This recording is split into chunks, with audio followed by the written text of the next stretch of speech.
Tonight in Wales, President Obama and other NATO leaders discussed action against ISIS terrorists in Syria and Iraq. Today, American jets continued to pound the Sunni Muslim extremist group. There have been 127 U.S. airstrikes in Iraq in just over 3 weeks. ISIS says it has beheaded 2 American journalists in retaliation. Tomorrow, Mr. Obama will press the Turkish Prime Minister to do more, and Holly Williams shows us why. As ISIS has grown, it's used neighbouring Turkey, a key US ally, as its staging ground.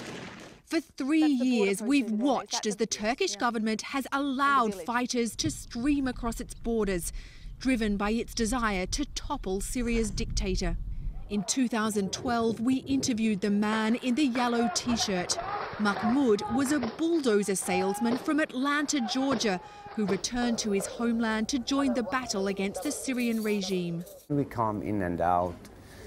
The Turkish, they are, closing eyes, like when we cross. Islamic extremists also took advantage of the Turkish turning a blind eye. In December, we filmed these men crossing illegally into the war zone in broad daylight. Many militants have been treated in Turkish hospitals and set up safe houses in Turkish border towns. And in this Turkish government refugee camp 2 years ago, we met these Syrian men who told us they regularly crossed back into Syria to fight and wanted to establish an Islamic state. The Turkish government says it's never helped ISIS and considers it a terrorist group. But Hurshit Güneş, a member of Turkey's opposition, claims his government has allowed ISIS to flourish because it prefers the group to the Syrian regime. He even accuses the Turkish authorities of ignoring the militants' lucrative oil smuggling business on Turkey's border. That money could be stopped.